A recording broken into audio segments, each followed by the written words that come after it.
Assalamualaikum warahmatullahi wabarakatuh. Bismillahirrahmanirrahim. Alhamdulillahi nahmaduhu wa nusalli wa nusallimu ala rasulil karim.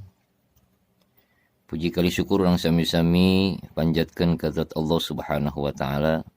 Salawat sinarang salam pemugi dicurahkan salamina ke junjungan urang sadayana Kangjeng Nabi Muhammad sallallahu alaihi wasallam. Begitu hilap kekeluargina para sahabatna sareng kasadaya umatna. Wargi-wargi sadayana insyaallah dina kesempatan anu mulia ieu sim kuring bade neraskeun logat kitab Tijaanud Daruri. Mangga urang kawitan. Bismillahirrahmanirrahim. Yajibu wajib ala kulli mukallafin, wajib ka sakabeh jalma mukallaf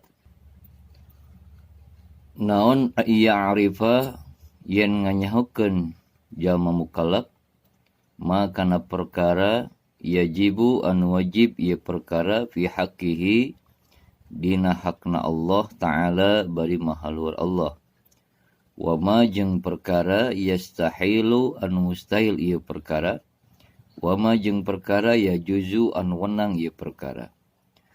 Fayajibu mangka wajib fi haqqihi wajib dina hakna Allah ta'ala bari mahalur Allah naon al wujudu sifat wujud hartosna aya Allah, wa didduhu jeung ari lalawanan sifat wujud al adamu eta sifat adam hartosna eueuh, wa dalilu jeung ari dalilna ala dzalika kana wajibna Allah kasifatan ku sifat wujud wujudu hadhil makhluqati eta ayana ieu pirang-pirang makhluk. Wa yajibu jeung wajib fi haqqihi wajib dina hakna Allah taala bari mahalur Allah naon al qidamu sifat qidam harosna heubeul. Wa ma'nahu jeung ari maknana sifat qidam annahu eta saestuna Gusti Allah taala bari mahalur Allah la awwala eta teu aya mimitina eta tetep lahu ka Gusti Allah. Wa didduhu jeung ari lalawanan sifat qidam al hudusu eta sifat hudus hartosna anyar.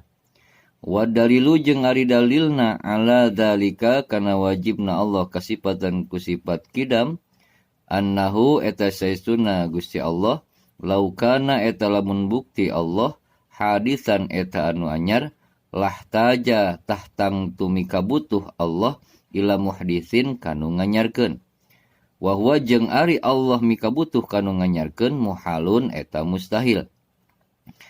Wa yajibu jeung wajib fi haqqihi wajib dina hakna Allah taala bari mahalur Allah naon al baqa'u sifat baqa hartosna langgeng, wa ma'nahu jeung ari maknana sifat baqa annahu eta saestuna Gusti Allah ta'ala bari mahalur Allah la akhira eta teu aya tungtungna eta tetep lahu ka Gusti Allah.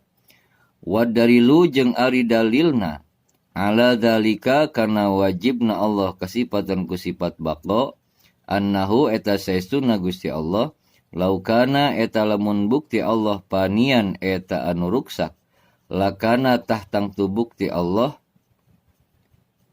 hadisan eta anu anyar, wa huwa jeung ari Allah